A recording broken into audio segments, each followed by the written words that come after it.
And hello, everyone. Thanks for joining us today for this special call with Tony Khan to discuss the upcoming Ring of Honor Supercard of Honor pay-per-view event. So per custom, just a few quick housekeeping items in the interest of time and giving everyone the opportunity to ask as many people or give as many people the opportunity to ask a question. We're going to ask that you refrain from asking two-parted questions if possible. And we definitely want to ask that you keep your questions and the conversation focused best you can on the upcoming Ring of Honor show. And very important, as Robin mentioned, please make sure your phone is unmuted. So with that, I'm going to turn it over to Tony for some opening thoughts, and we're going to open the lines for your questions. Tony? Thank you, Jim. Thanks, everyone, for joining us today. I'm very excited about Ring of Honor Supercard of Honor coming up tomorrow night. It's going to be an amazing pay-per-view. There's so much excitement around the card. We have one more go-home episode of the Ring of Honor TV show tonight on watchroh.com. There's been great reception to that show, our 5th episode of the series tonight. I'm very much looking forward to it.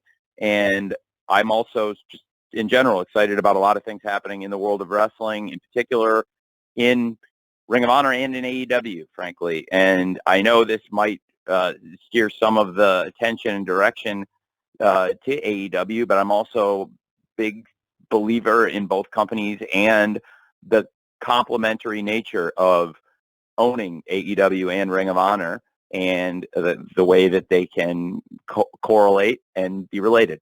And I have some very exciting news coming on AEW Dynamite on Wednesday. I'm very excited about that, and hopefully we can all reconvene and talk about some of those things. But in addition to what's going to happen next week in AEW, I think there's going to be a lot of buzz on the world of Ring of Honor this weekend, and obviously a lot of things happening in the world of wrestling, but the fact that there's this much excitement about the Ring of Honor event, and I believe we have the chance to do the single best event in wrestling this week with Ring of Honor Supercard of Honor, and that ROH has grown to new business heights, and we have the most streaming subscribers in the history of Ring of Honor while still maintaining the best pay-per-view numbers in the history of Ring of Honor and live attendance marks. And I also feel like there's a place for Ring of Honor in the space, in the universe of wrestling that exists outside of AEW, but peripheral AEW. And there are many reasons why the promotions can and will complement each other very well. And I think this was a very astute purchase, ROH. And now, 1 year after we completed the purchase and my first event, the handover event in some ways, where it was a transition, my first show as the booker, but still finalizing some of the ownership agreement and dealing with some legacy personnel. A year later, looking back, these are some of the most important relationships in my life. No relationship now that I look back at and hold more value on the year that we spent together in this time with ROH, more so than I'm really grateful that I got to know Jamin Pugh, that I got to know Jay Briscoe and the Briscoe family, and that I got to work with him. He's one of the greatest wrestlers I've ever produced, and he was a good friend, and I really liked him a lot. And I obviously like Mark a lot, and now working with Mark Briscoe and having this show that we can do to continue to pay tribute to the great life and legacy of Jay Briscoe. And I've never seen such an outpouring of love and support as I did around his passing, and I think it would make him very proud. And just like we were able to celebrate his birthday with a great match in AEW, and we did a great tribute show in Ring of Honor, I do think we can continue paying tribute to him, and I'm very excited about Mark Briscoe versus Samoa Joe for the TV title. I'm very excited about the Jay Briscoe Reach for the Sky Memorial Ladder match, and so many things on this show, and everything on the show top to bottom is a tribute to him, but not just this one show, everything we do going forward. And with that, I can start taking questions, but obviously that's a lot right there. So maybe I answered one or two of them, but I would certainly love to, expound or elaborate on anything I just said too. I'm a little bit looser than Jim. I'm the good cop here. So if it is a two-parted question, I will do my best. But like he said, sometimes it's hard to answer two-parters, and I'll also stay on as long as I can to make sure you all get good answers to your questions. So with that, we could start answering them. Thanks, Jim. All right. Thanks, Tony. And I'm not a bad cop here, okay? I'm just trying to run the show here. So here we go. Hey man, we have you do a great job of it. You keep me on time and accountable to these folks. Thanks, man. Oh, good. And we have a lot of people that are really fired up to ask you some questions, Tony. So we're going to start with Brian Zillum from PW Torch, and then I'm going to ask Katrina Blake from Women's Wrestling Talk to be ready after Brian gets his question. Brian, you're up. Tony, can you hear me? Yes, sir. Hi, Brian. Good to talk to you, Tony. It's great to talk to you. Thanks for taking the time today, and good luck this weekend out on the show. Thank you. Appreciate it. Thank you. Tony, I just want to really ask you, can you explain the thought and detail that went into making the video package for Kingston and Claudio for the potential main event for the Ring of Honor show? And also, could you see potentially more video packages like that further along in not only Ring of Honor, but potentially maybe AEW, especially if there's a long history of a rivalry, so to say, with the wrestlers? Well, in AEW and in the era that I've been running Ring of Honor since last year's Supercard event, I've tried to always respect the history of wrestling and of the wrestlers. So if you look back, there's been a lot of historical video packages where we've played off the history.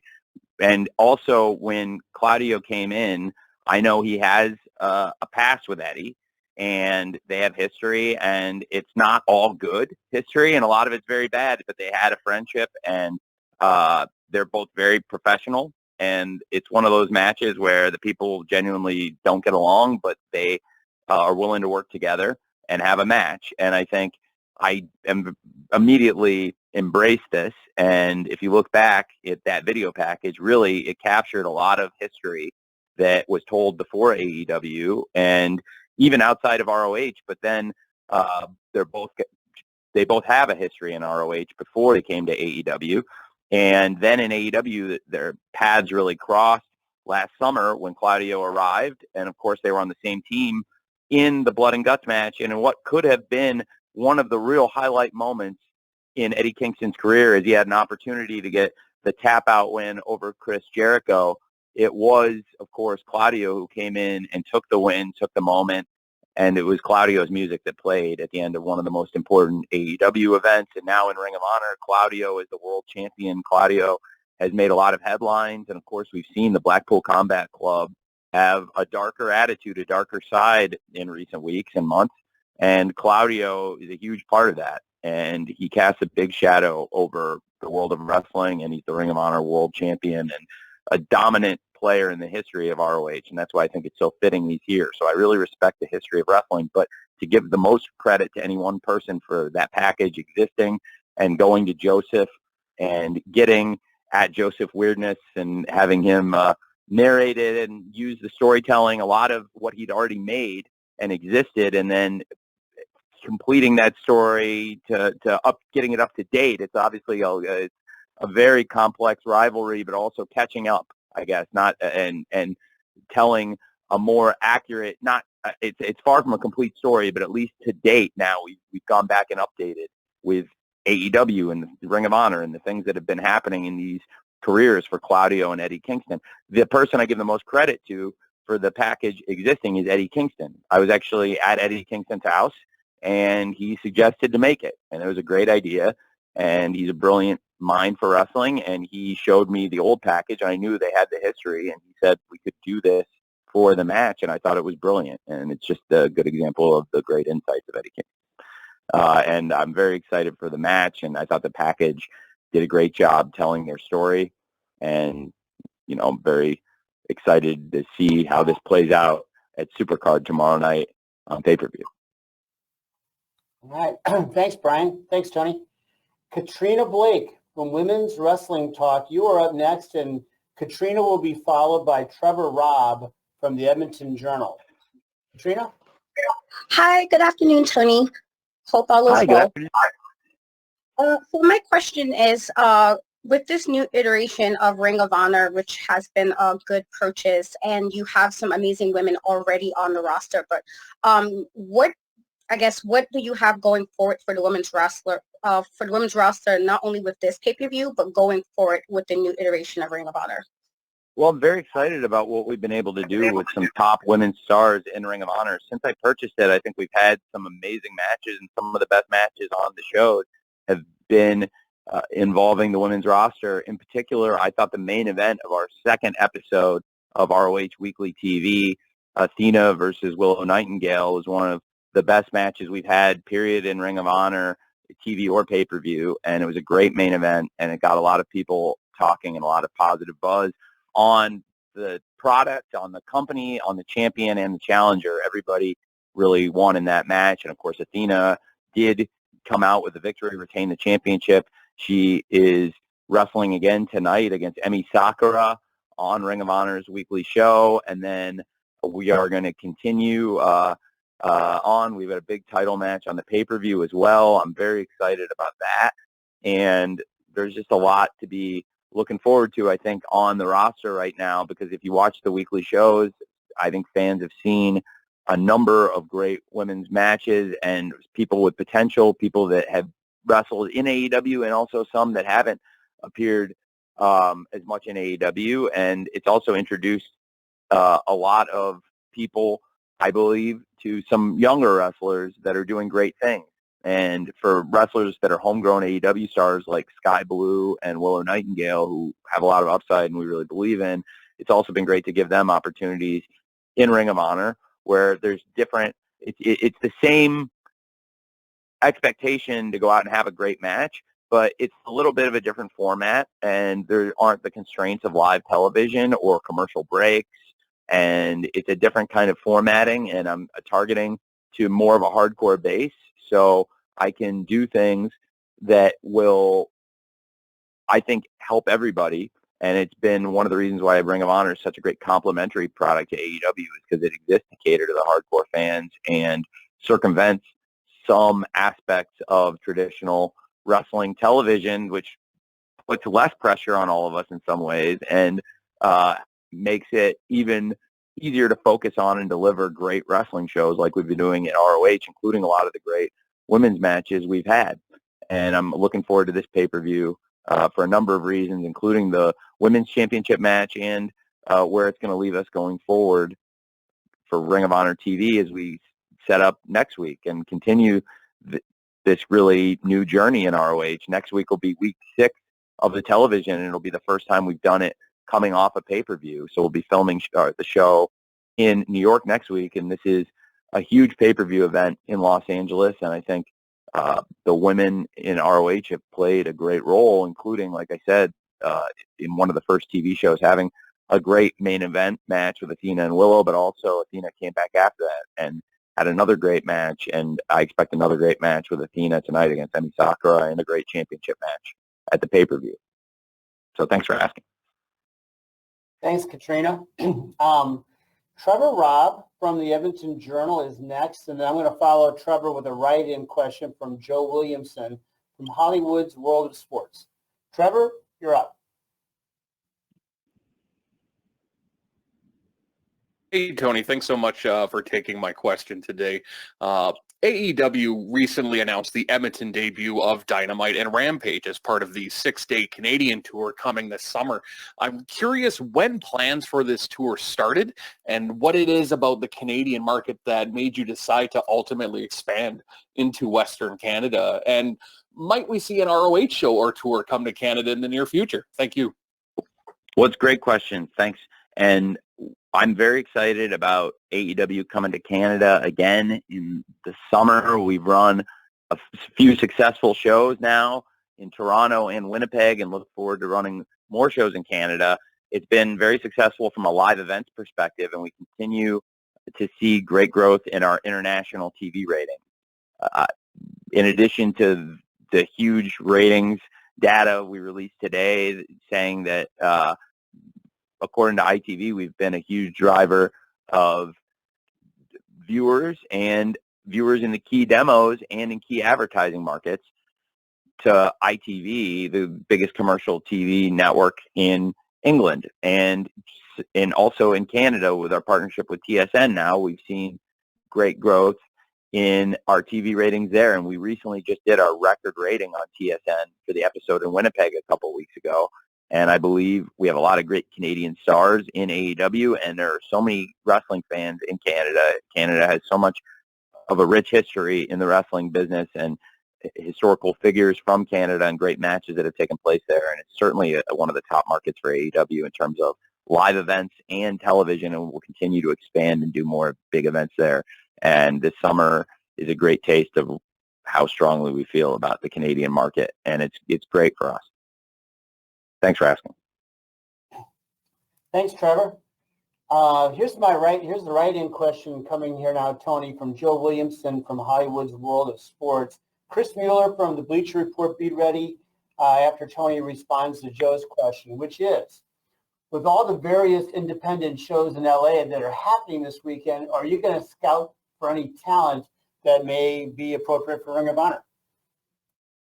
That's a great question. I am always scouting those shows, and will be scouting in Los Angeles this weekend, other events, but have also watched a lot of these independent shows and international events throughout the year.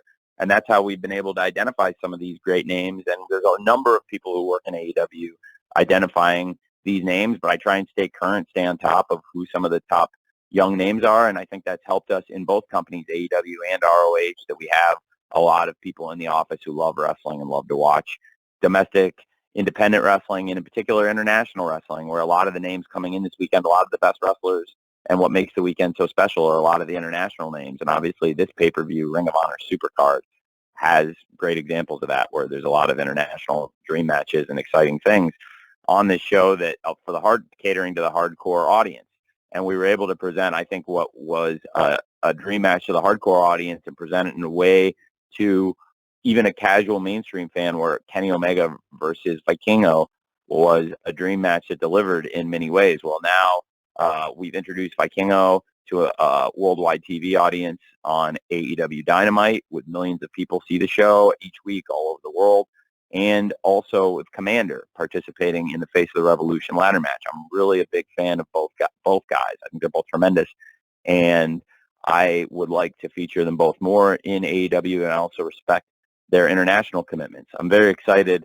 Bandito is one of the great examples of an international wrestler who I'd seen in Ring of Honor in particular. And of course he was on All In, and he's a tremendous talent. He's somebody who actually signed with ROH when we started AEW and was loyal to ROH, which is great. And then when I acquired ROH, he had been the lineal champion. And I really like working with him. And he's one of a number of my international wrestlers who I really like, who have had to renew their visas. And it's nothing nefarious. It's just that it's a process that for when you use international talent for a company that does the bulk of its business domestically, then you're going to see visa renewals, and you deal with it, whether it's in AEW or in English football, where you have to process visas and deal with work permits and things of that nature, bringing in international players.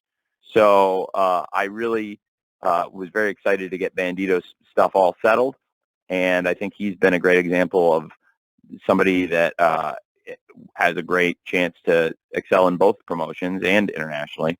So I think I will be watching this weekend, but I do think a lot of the best wrestlers who've come in are the international ones. But you also want to look for North American top talent, or in this case, I guess domestic North American or Canadian talent, in addition to all the great luchadors and wrestlers from outside North America that come into the weekend. You're always looking for somebody who's flying under the radar that could be great given the opportunity in AEW or ROH. Thanks for asking. Thank you, Joe. Chris Mueller from Bleacher Report is next, and we're going to follow Chris with Brandon Thurston from WrestleNomics. Chris, you are on. Hi, Doc. Hey, Tony. So I wanted to talk about Wheeler Yuta versus Shibata. This is a pretty high-profile match for him, and with him only being 26, he seems to be one of the biggest standout guys you have on the roster under the age of 30 these days. What has it been like charting his growth kind of since he started with the company, and what kind of future do you see him having with either AEW or ROH? He's a future top star in this business. I really believe he has so much potential, and he already is a major star that has accomplished a lot. He's been a two-time Ring of Honor pure champion. He's had some success in ROH before he came to AEW, and we have a great group of young talent who were here from the beginning, and then I really tried to replenish things with AEW Dark and developmental opportunities, and a lot of these things now also exist for people to get opportunities and exposure in ROH. And I really took to him in 2021. Some really smart wrestlers recommended that I check him out, and I watched him. And to be honest, it wasn't even I was getting pushed to sign him. It was just like, it was a match that people said was good, and I watched it, and I really liked him. And then I asked about him, and we brought him in for Dark. And around that time, a number of people came in. We had some success pushing some acts onto television, like The Acclaimed and Powerhouse Hobbs. And they had done really well coming from AEW Dark, and then I felt like now that they had gone to TV, I needed to replenish things. So I brought in Wheeler Yuta, Daniel Garcia, who's obviously also wrestling on this card against Tanahashi and had a great match last night against Adam Cole in his return, and is many ways a rival and peer of Wheeler Yuta. They came in around the same time and had a rivalry on the independents, and I thought I could feature them both in parallel paths almost in AEW, like a next generation of that first crop of people that we came in with. And I paired Garcia up with, at the time they were called 2.0, Matt Menard and Angelo Parker, Jeff and Matt. And they were called, I'd seen them called 3.0, but I called them 2.0 in AEW because I didn't want people to get confused and think Garcia was part of the team. Yuta is somebody I really like a lot. I think has a ton of upside and just a really good person that you want in your locker room that everybody likes and respects and has come so far in a couple years. I have been an advocate of his, and I think everybody would remember this, that the second match he did with John Moxley, I actually pushed that he would be in that spot, and that I thought it would be real growth for him, because even if he wasn't winning the match, and frankly, even though it wasn't a long match, it would show growth from their first match against each other, which was also a character building match where John ran through him, and their second match was more competitive. Then the third match, I actually met up with John and asked him about wrestling that match, which was in Massachusetts on Rampage last April. And I felt really strongly that they could do that match there, and it would help everybody, and that this guy would break through and be on the verge of being one of the next stars for us. And it was everything I thought it could be and more. And John gave so much when the match was so great, and he put so much into it. And then Yuta, and they really bonded. And now we've seen in the Blackpool Combat Club the relationship that they have, and Claudio's and taken to him as a friend, and then now they're so close. And you see Claudio and Yuta in AEW and Ring of Honor, the Blackpool Combat Club, one of the dominant stables in wrestling, and now you have these two great champions in Ring of Honor, Claudio Castagnoli and Wheeler Yuta. And I think for him to be there with those top wrestlers, in addition to them, one of the greatest wrestlers in AEW history, and possibly one of the greatest wrestlers ever, and certainly one of the greatest wrestlers in ROH's history, is Bryan Danielson. And Bryan Danielson, I think, is another person who has been a tremendous influence on him, and putting him around the best mentors, somebody who already had all these skills and brought so much to the table. I think it's done a lot for him. Then you have the legend, Mr. Shibata, who is one of the great pro wrestlers of this generation, of my lifetime of watching wrestling. He's one of the great stars from Japan, and it's also one of the great stories. And I think now, with so much information at our fingertips, even for people who aren't intimately familiar with it, we've had a lot of people that have been able to catch up and learn how inspirational the story is. It's not altogether dissimilar from some of the things we've seen on All Access that we get to look at up close every Wednesday after Dynamite going forward with Adam Cole, speaking of great former ROH stars.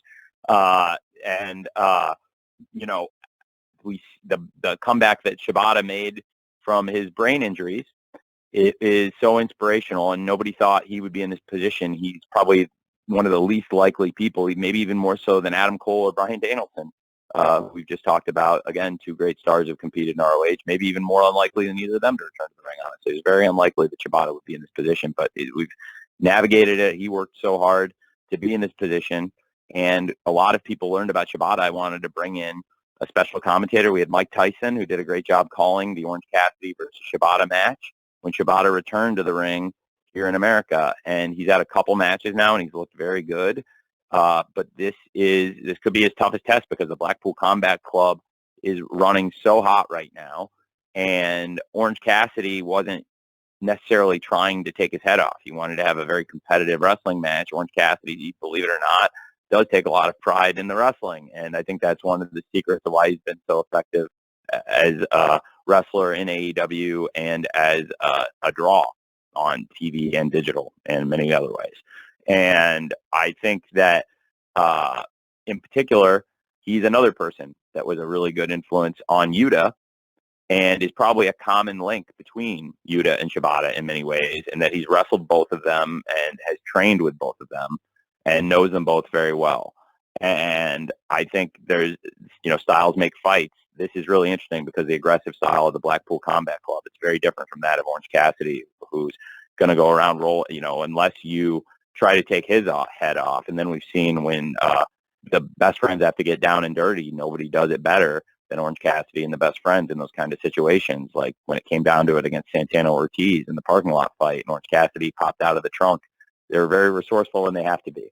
And Wheeler Yuta learned all that at the feet of Orange Cassidy, and then learned a lot now at the feet of some of the top names in wrestling, Jon Moxley and, of course, Bryan Danielson and the Ring of Honor World Champion Claudio Castagnoli. So there's a lot to be excited about in the match, and I'm looking forward to tonight's ROH TV on watchroh.com. The shows have been great every Thursday night. It's a really reliable wrestling show. It goes by so quick. It's unbelievable how much content we get in.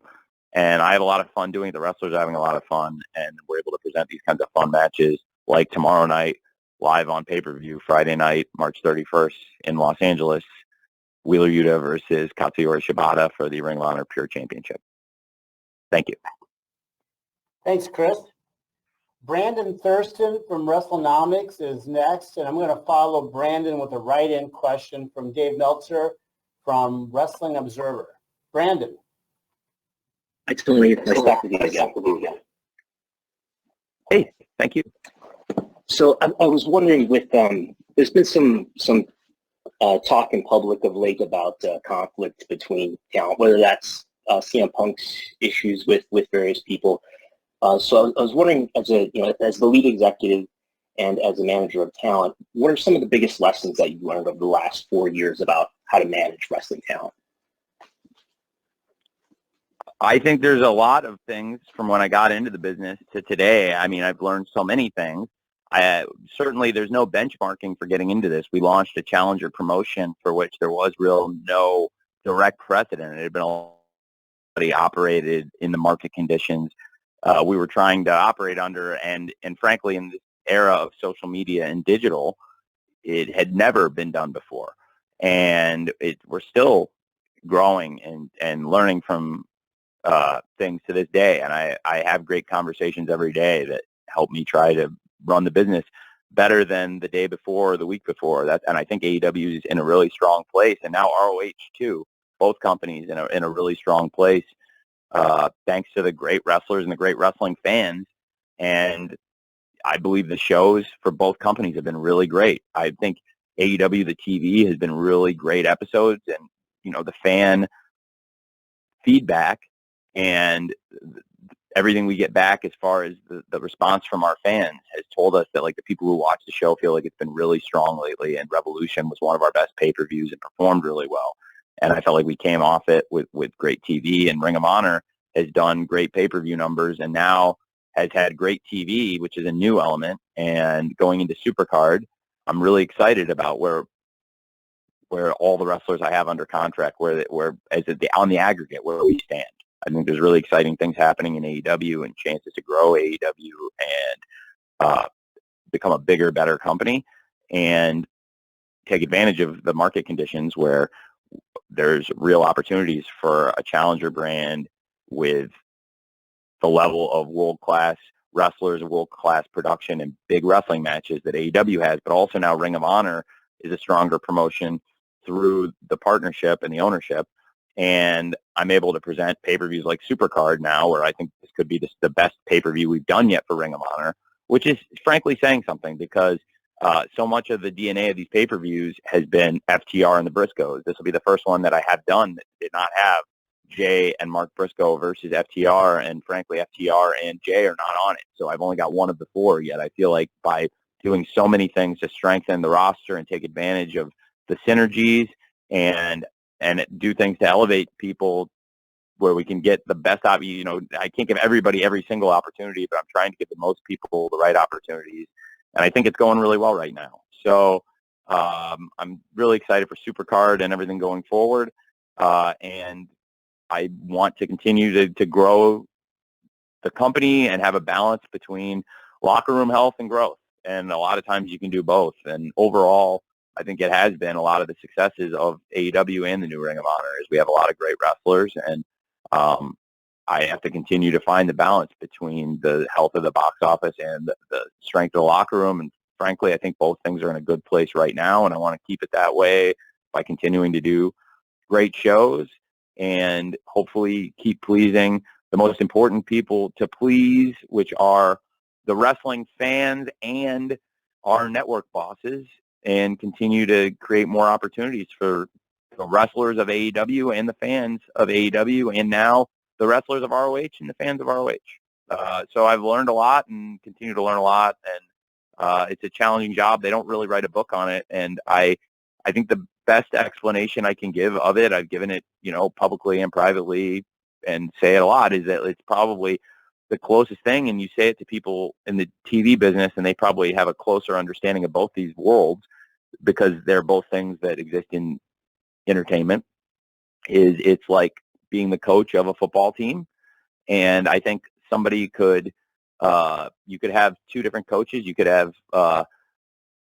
Andy Reid or Doug Peterson might call a completely different game than Sean McVay or Kyle Shanahan. And you could take the same players and get different results, and I think all four would do a great job, whether you had Doug Peterson, Andy Reid, Sean McVay, or Kyle Shanahan, but they all might do different stuff, and Sean might do some stuff more similar to Kyle, and Doug might do some stuff more similar to Andy, but they are all going to give you great results, but you might see completely different plays and completely different situations in the exact same down distances and defensive looks. And I think they all have a great command of the locker room. They're all great people, just as examples of offensive-minded head football coaches who run football teams. There's only really one other wrestling organization that has the size of TV production or the scope that we operate in. They have been doing it longer, and they have more hours of content on TV and have had a lot of advantages and learned a lot. And I think to come into this, we've had a lot of success, and I love that we can keep learning from what's happening and try to grow in the industry, because I think it is an industry that is served very well when there are multiple strong companies, and hopefully that continues to drive a lot of interest in pro wrestling. And for me, I hope it continues to drive a lot of interest in AEW and ROH. And running those businesses, it's a little bit like being that football coach who has come in, and you're going to call the game as you see it in the style of the stuff and you're constantly learning. And that's why I know firsthand from working with Doug in the office and being around him and knowing a lot of football coaches, having spent many hours in the office, like the command he has, it's for me personally, it's the best I've seen. And I am in awe of the way he learns from the different games, not that we're not even playing in, but he watches the league and his command of understanding why people do things and soaking up that knowledge and then trying to apply things that aren't even happening in the Jaguars. And I think that in the world of wrestling, whether it's happening in AEW, ROH, or outside, try to learn from it. And that definitely includes stuff that's happened here. And also try to do what's best for the organization. And he's also a top at that. But Doug calling the game, he might call something completely different from what somebody else would call in that situation, but they're both great. And I also believe there's very few people that have been in the position that the top coaches have been in, but there's also very few people that have the command or the respect or the understanding to do all the various things that the coach does as a CEO. It's like a hybrid of being a coach of a team and the producer of a Broadway musical. When you deal with live productions, you're putting on live shows, you have a cast of characters, a wild cast, but they're athletes. It's a different kind of sports fuel. And that's why I compare it almost a hybrid of the two jobs, because, sometimes you have to put the understudy in, but that's like the backup in football, but there's definitely entertainment elements of it. with a cast of characters, it's a little bit different from running a football team. But I've tried to learn from what's happened over the years and make the shows better. And I think most of all, the reason it's been a business success is wrestling fans are awesome, and there are so many of them in the world. And we've been able to create awareness in this big market of AEW and create a company that's performed on live events and pay-per-views and all these benchmarks and continues to hit these benchmarks better than any wrestling company in over 2 decades, and even stronger than the strongest challenger brand of all time that was the ultimate challenger brand that lived the dream. And, famously for 83 weeks, they were the #1 company, and that was WCW and all the strengths and highs they hit. But the fact is that 1 year after the 83-week streak, we're doing better pay-per-view numbers than they were. And so it's about sustaining it and being here today, and that's where I'm very excited about the opportunity I have to continue presenting AEW events and this ROH pay-per-view and hopefully learn from everything. So thanks, Brandon, for asking that, and hopefully I was able to give a nuanced answer, even if I didn't answer everything specifically you might have wanted. Thank you, Brandon. Thank you, Tony. Dave Meltzer from Wrestling Observer has a writing question, which I'll share in a minute. Amy Nemedy from WrestleJoy, you will be following my write-in or Dave's write-in question, which is this. Tony, is there any update of Honor Club subscribers and any thoughts on new news regarding Ring of Honor business and growth? Yes, we're at about 15,000 subscribers for the weekly TV going into last night. I think that's probably roughly what we've had. We've continued to grow, which is in the streaming business. We're seeing subscriber growth. You might have somebody whose subscription lapses, but if you're adding net positive, you have more signups than you do expirations or cancellations, and you're continuing to see growth, which we have seen and are seeing. So we're up to 15,000 subscribers on the weekly series, which is amazing for the library and the weekly shows and the old pay-per-view library. Of course, this pay-per-view event, this is on Bleacher Report Fight. In 90 days, I plan to put this event up there, but we have a library of old shows. But we've been able to build a pay-per-view business for the a la carte pay-per-view offerings, and the demand for Supercard of Honor, Death Before Dishonor, Final Battle, and now to come back and do our second Supercard of Honor under Ring of Honor. We've had the record pay-per-view numbers for ROH, unquestionably, and it's amazing.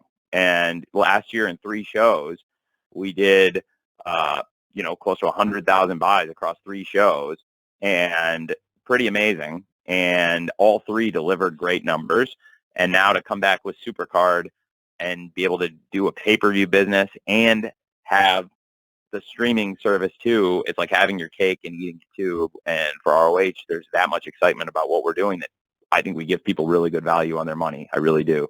I think for $10 a month, the wrestling you get on Honor Club, if you're a hardcore wrestling fan, it's great. It's a great value. If it's somebody that has an appetite outside of AEW Dynamite, AEW Rampage, AEW All Access, and now any other wrestling content we were offering, like Dark Elevation or anything else, there's great opportunities to make new wrestling fans with those people that see a wider base due to the penetration of AEW around the world, to make more fans for ROH than they've ever had before. So I think that's been the strategy, by continuing to do great shows that we know a hardcore wrestling fan is going to love, and no show has embodied that spirit more so than Supercard of Honor this weekend. I think it's this, for a hardcore wrestling fan, I think it's the single best night of wrestling, best event there's going to be. And I'm really excited for tomorrow night, for Friday night. And to Dave's question, yeah, the streaming service now at 15,000, that's the highest in the history of Ring of Honor. And when we remember that we started from scratch, it wasn't like we were building off people that had been sitting on their subscriptions. We voided everything and had new signups during the transition period.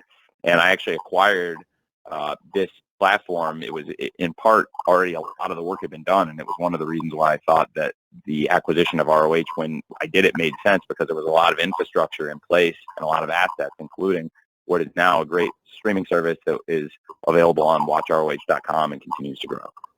Thank you. Thank you, Dave. Amy Nebedy from WrestleJoy is next, and Will Washington from Grapsity will follow Amy. Amy, you're on. Hi, Tony. I wanted to talk to you about the Reach for the Sky ladder match. Surely this is going to be a very emotional match with a lot of importance around the Briscoes and, of course, the passing of the beloved Jay Briscoe. You have some of the best tag teams in wrestling that are vying for the Ring of Honor Tag Team Championship with this match. You've also said that you're retiring the old design and unveiling a new version of the tag team titles.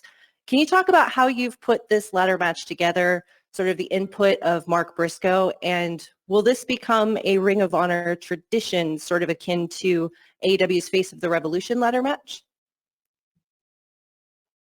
Well, it's a great series of great questions, and this is a great example of where I'm happy to answer all the questions. And if I forget any of them, Amy, you can feel free to remind me what I might have missed. But I'm so excited for the Jay Briscoe Memorial Reach for the Sky ladder match.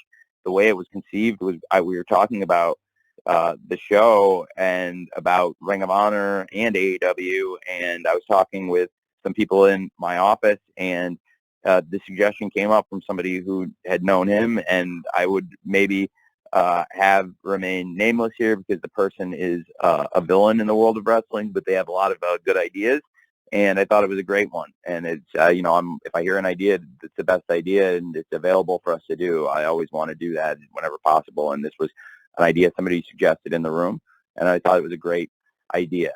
And to be honest, I'll just say it was QT. You might say a hated person on TV, but it was a great idea, and I thought it was like, yes, that's the best idea I've heard for sure. And he knew Jay Briscoe and liked Jay Briscoe and thought it was a nice idea. And then I ran it by Mark, and Mark loved it. And Mark, then I told him kind of what I wanted to do, and of course, Mark is chasing the television title. He's never held the TV title, and he's had shots. He's had a lot of opportunities. He's chased the TV title, and he, in many ways, like the Susan Lucci, that has had so many opportunities and yet not been able to get that Ring of Honor World TV Championship and become the great single star that we did see Jay Briscoe have, that singles breakout win and become a great world champion. And Mark Briscoe, I believe, has that capability to be a great single star, be a great world TV champion in Ring of Honor. I'm very excited about Mark Briscoe versus Samoa Joe one-on-one, but Mark also was very clear that he didn't want to go back into a tag match or be in tag matches. And, he would like to do singles and trios or multi-mans, but not do tag matches. And that was something that made a lot of sense. And obviously I want to do what makes Mark most comfortable. And he was very comfortable with the idea of the Reach for the Sky ladder match. He's been having great singles matches, and also as a trio with the Lucha Brothers, had some really exciting matches. And I think there's a lot of opportunities for other great singles matches and trios matches and combinations with Mark. But for this, on this pay-per-view, for him to be wrestling Samoa Joe, who is a Ring of Honor Hall of Famer in the inaugural class, along with the Briscoes, and to have somebody who is a great star in ROH's history and in the history of the Briscoes, like Samoa Joe, who is the Ring of Honor World TV Champion and one of the best wrestlers in the world. That is a really exciting match on the card involving the Briscoe family, but also the Jay Briscoe Reach for the Sky ladder match is something we're very excited about. And having these great teams in the match, like Aussie Open, Top Flight, The Kingdom, the Lucha Brothers, and of course Rush and Draglicico. I'm really excited about the wrestlers in the match. I'm excited about the concept, and it is something maybe potentially you could see. I think we could do in the future, although it was obviously conceived in the moment of something we never anticipated happening. So it's coming up very, very quickly. It's been a very emotional time these last few months for a lot of people. I can only imagine for the Pugh family, the people who don't know, that's the Briscoes and the Briscoe family, the parents, Mark and his wife, and the whole family, the extended family and their friends and the people who are like family to them. It's a very wide network, and there's a big outpouring of love and support, but what it helped carry so many people through, ironically, is the great strength of the Briscoes, of the family. The Pugh family has some of the strongest faith and some of the strongest principles I've seen. They're just wonderful, inspirational people, and to go to Delaware and see up close the kind of people they are and get to know them better, because I had really just started working with Mark and Jay and become friends with them in this year. And that's why I went to bat so many times to get them in AEW, because when I acquired ROH, I was excited. Now I can work with the Briscoes and we can do this. But I had tried to get them in AEW many times. And, something that I believe would make Jay really proud is that eventually he did become a big part of the AEW legacy and do something there and have that tribute to him on what would have been his 39th birthday, and to celebrate the life and legacy of Jay Briscoe in AEW, and of course in Ring of Honor, where he's one of the greatest wrestlers ever. And, it's a very important tribute to so many of us to have the Jay Briscoe Reach for the Sky ladder match, and for Mark Briscoe to wrestle and try to win that big singles title that means so much to him, that he's chased that World TV Championship against a wrestler that he's never beaten, Samoa Joe, who has a real rivalry with the Briscoe family. So I'm very excited about the whole event, and we'll always think of Jay Briscoe, our friend that we miss. Thank you, Amy. Thanks, Amy. Okay, Will Washington from Grapsity is next, and John Pollock from Post Wrestling will follow Will. Your line's open, Will.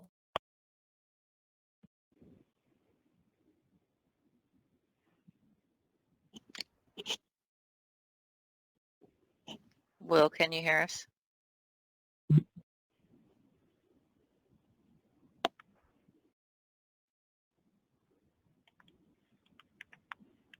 How about if we go to John Pollock, and we'll try Will after John. Can we get John on? Yes. John? Yes, I'm here. Okay. Tony, I just wanted to ask a bit about, you were just referencing with Mark Briscoe. If you can just take us to that week that led up to the match in Lexington with Jay Lethal. Obviously, there was a major change in attitude regarding the Briscoes, but to get Mark Briscoe onto TBS, can you just tell us a little bit about what had to go into that? And if I could also sneak in, had there not been an injury, were there any plans for Will Ospreay this weekend regarding the Supercard show? Thank you. Yeah, Will was going to be on the show. I think Will Ospreay's tremendous, and I would love to work with Will Ospreay anytime. I think he's a great wrestler, and New Japan Pro Wrestling has great stars. They're great partners, and through the partnership together, we've been able to build a wider audience for Will on AEW Dynamite, and certainly would like to have him involved in Ring of Honor. That's a multi-part question, so let me go back and answer the part that is the most prominent and important. It was it's a situation nobody ever anticipated, what happened with Mark Briscoe, and it's also a completely different management team now than it was the team that had not approved their appearances in the past, and also it was a different management team before that that did not approve their appearances. So this was the first time this group had the opportunity to reflect on it, but also, frankly, is a completely different circumstance for many reasons that are very challenging to get into. But obviously, we all miss Jay Briscoe very much, and he is a great wrestler. And I was so grateful, so grateful and appreciative that we were able to have tributes to Jay Briscoe on what would have been his 39th birthday with Mark Briscoe versus Jay Lethal in a great match, and a great tribute to him with the locker room coming out and paying their respects to Jay Briscoe, and the outpouring of love that was happening in real life around that time, throughout that week and the week prior when Jay passed. And so it was a very challenging and different circumstance than there ever had been before. So it is also very personal, frankly. So that was that. And hopefully got both of your two distinct questions in there. Thanks. Thanks, John. Will Washington, we're going to try you again. Will, your line, are you open?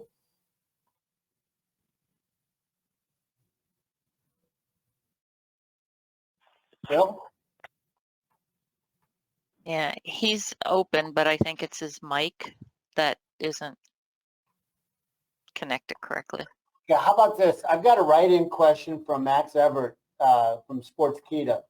So I'm going to go with that one right now, Tony, and then we'll try Will one more time after you answer Max's question.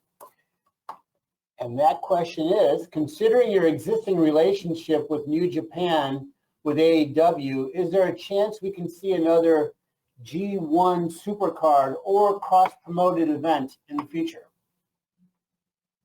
There's definitely more opportunities for partnerships with AEW and Ring of Honor with New Japan Pro Wrestling. It's been such an unprecedented, great partnership, great relationship, and it's something I never would have thought was possible when AEW launched. And it really started when before I acquired Ring of Honor, but then there's a great history with New Japan and Ring of Honor too, so it makes all the sense in the world. They have a great history together. So that was a very successful event they've collaborated on. I think Forbidden Door is a great partnership that can bring all the companies together, and there's other opportunities too. I think that we can pay legacy to the great spirit of Mr. Inoki, who was a dreamer, and in his dream, he brought a lot of the wrestling companies together. He had a Festival of Peace in Los Angeles. I wore the T-shirt through junior high and high school of the Peace Festival card. Chris Jericho was there, and it was a great idea. And now I honestly think it was one of those ideas. In many ways, it was ahead of its time. And like a lot of great ideas, there's many things that would make sense later or sooner, but timing is everything in life in so many ways, or at least it's a large percentage, a large aspect of life is timing. And now is the right time for those kinds of ideas. So yes, I do think stuff like that, ideas of that nature or that specific one even, those are great thoughts, and there's definitely more opportunities like that that are going to make sense in this partnership with AEW and Ring of Honor, both along with New Japan Pro Wrestling and the international partnership we have in that spirit. Thanks. Okay, thanks, Max. Will, you're up one more time. Okay, can you guys hear me? Yes, we can. Hey, we hear you. Yep. Oh, thank goodness. Okay. So, Tony, I actually wanted to touch on a topic that was really a big focus of the last media call that you had regarding Ring of Honor. And that was where you kind of touched on the topic of William Regal. You have to forgive me because there's actually two media calls going on right now. And paying attention to the Shawn Michaels media call, he just answered a question regarding William Regal. And one of the things he noted in that on his answer regarding Regal was that Regal had really not been participating much at all in NXT and has mostly been involved in the main roster over there, which seems kind of contradictory to what you had noted on the last call regarding the reason that Regal was granted his release. I was wondering, is that part of any of the understanding you were given at the time, or do you believe that matters had changed regarding that? Well, that was how it was explained to me at the time. I can't really speak to what's happening because I'm not there. And but if that's what they say, then I believe it's true. And that was at least the understanding I got for why it made sense for him. But that is one example where I tried to be very accommodating. And that was, I guess, it did come up on the last Ring of Honor pay-per-view media call for Final Battle, and it was a personal situation in many ways, but I tried to be accommodating to him, and even if it wasn't necessarily accommodating to all the things we were doing at the time. So that's interesting, though. I also didn't realize there was another media call going on right now, but that's fun. That's in the spirit of wrestling competition and all the great events happening over the weekend. Okay, thanks, Will. Tony, we've got time for one, maybe two more. Are you up for two, or you got? Yeah, sure. Okay, we're going to go with Samantha Shipman from the Daily DDT. So, Samantha, you're going to go now, and then I'm going to spring a surprise. I'm not sure who it's going to be, but we're going to have one more to follow Samantha. So, Samantha, you're up.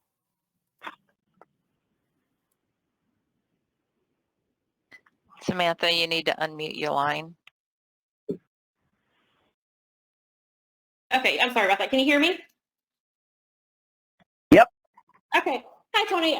So I have a question about the women's match for Supercard of Honor, because 2 weeks ago we heard Athena call out Yuka Sakazaki, but then tonight's match is obviously going to be a great one between Athena and Emmy, but then the winner, we don't know who they'll be facing at Supercard of Honor. So can you fill us in on what's going on with Yuka? Is she injured? Could she not get here? Is there something else? Have you read the spoilers for tonight's show?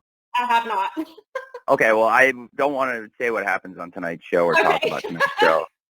So, but I think a lot of people have, and if you follow international wrestling, Yuka's been abroad, and there's a lot of exciting things happening, and obviously Emi Sakura has been here, and given the timing of travel and all that, it's going to be a very exciting show. There will be a great match on the card, and we'll clarify tonight on the show who it's going to be, but also it's important to have great matches on the show because fans pay for the streaming service, and they deserve to get great matches every Thursday on ROH. So it was a match Athena really wanted also, was to wrestle Emi, and Yuka was not here for this episode of TV that we had just done in Orlando, the fourth episode, or the first three. You know, she would not have been around for the first four episodes at all, but that is definitely a match Athena wants, but she also wanted to wrestle Emi this week on episode 5, which airs tonight. And coming out of that, either Sakura or Athena will defend the championship. This match, obviously, we taped it last night, so, you know, I think 90-something% of you on the phone, I suspect, know what happened based on knowing the wrestling media, and people read the event spoilers and then go back and watch the shows, typically, in the news media. So there actually was, to your point, it's a good question, but that will unfold tonight, and that's a great segue into talking about Honor Club and our WatchROH.com and the great matches we put on the show every week, including Athena versus Emi Sakura tonight and Athena versus Willow Nightingale, just to go back and once again talk about what a great match that was in the main event of the second episode. So I'm excited for Athena versus Emi tonight, which is a great match, and excited for the Ring of Honor Women's World Championship match tomorrow night at Supercard after we get a great match tonight on WatchROH.com. Thanks. Thanks, Samantha. All right, well, we spun the wheel and landed on Bill Bodkin from the Pop Break. So we're going to bring it home with Bill Bodkin. Bill, are you ready to go? Yes, I am. Tony, thanks for taking the call. I have just a question. You've often talked about your booking of Dynamite and Ring of Honor, two different things. You talk about more the freedom you have with Ring of Honor, not due to breaks and Nielsen's and all that stuff like that. However, has booking a second company, has that influenced how you book Dynamite? Because as I've been watching since the first show ever, like many of us on this call, I've been noticing there's been this new exciting way, and we're getting more storylines and different guys coming in and being booked, and I feel like the show is regained. An exciting show is even more exciting than ever. So has the booking of Ring of Honor influenced the way you book Dynamite and Rampage? That's a great question, and yes, it absolutely has. I have been more reinvigorated and excited about doing the episodic tapings of Ring of Honor in that world, and in a crazy way, because then the person I just had this conversation with is actually somebody who's been amazing and a big focal point of that attention and the way I feel, and that's Kenny Omega. And I told him, I said to Kenny, I feel like more, he asked me about it, and he's probably one of the ultimate students. I think it's fair to say he is one of the very articulate and intelligent students of wrestling, and he asked me about it, and I told him that I feel more invigorated doing Ring of Honor than I ever have before. I feel like, you know, people thought it was going to be a drain because I already have several jobs and do several things and work all the time already. So, but I really love doing it, and I feel like it's been additive to both companies, and there's great synergies, and I get more ideas, and I feel like it's helped everything, and I feel like the Dynamite shows have been stronger than ever, and we just did one of our best pay-per-views with Revolution. Dynamite and Ring of Honor TV in recent weeks have been really great, and we have great opportunities. The All Access premiere is a new opportunity, and a lot of new opportunities. Just to reiterate, I have a huge announcement coming on AEW Dynamite on Wednesday. We had a big week. We just had a big week with a great show and a series of great shows since Revolution. There was a big event, very successful for us, followed by this great All Access premiere that's been so well received and had a great soft launch following the NCAA coverage, and now will be every Wednesday night. And now Ring of Honor has what could be one of the greatest events in Ring of Honor history, and in many ways is going to be one of the most successful business events, I think it's fair to say, in the way the TV's been received and the business it's done, and now the tickets we've sold, which is going to be one of the record ticket gates in the history of Ring of Honor of over 21 years, what we're doing tomorrow night. I definitely feel more reinvigorated and excited about the booking and doing both shows than I ever have before, and I think they're distinct, and both shows have been maybe at their all-time, some of the strongest quality stuff, and I believe by doing great wrestling, we have a chance to only grow and build and do better and better, and so I appreciate your question, and I think it's a very astute question, and I absolutely do feel that way, and I'm glad to hear that you and other people too that have said that are seeing it, and it means a lot. And it's really a lot of work, and I love it, and it's fun work, and when you get that kind of feedback, it's what makes it all so worthwhile. So thank you again. All right, well, Tony, I think I speak on behalf of everybody who joined us today for thanking you. You've literally crisscrossed the United States this week, NFL, AEW, Ring of Honor. You're still going to be on the move, and it's been amazing that you've held up and made the time for everybody here today. So we thank you. Any closing thoughts, Tony? Thank you so much, Jim, for giving me the opportunity. I'm very grateful to everybody participating in this call. I'm sorry I didn't get to answer every single person's question. If you attend this post-pay-per-view scrum, I'll try to get everybody to at least answer one of their questions. And I want to thank you all in the wrestling media, because you all are what makes this so successful in so many ways, because I know you all love this, and it's not always the highest paying or the most fulfilling work, but we all love wrestling, and I think that's why almost everybody on this call is here for the most part, and that's pretty cool. And also the coverage you give Ring of Honor and AEW, it is what has allowed us to continue to thrive. So I appreciate you giving us fair coverage and giving us the opportunity in a space that hasn't seen this kind of a company doing this kind of business model that we're doing with AEW, or a company that is in new hands and is in an exciting new chapter of its history like Ring of Honor. And like I said, for AEW, next week I have a huge announcement on Dynamite coming. It's very important. I think it will generate some coverage, because I'll continue to talk about that. I have something big to come on AEW next week after a series of great episodes.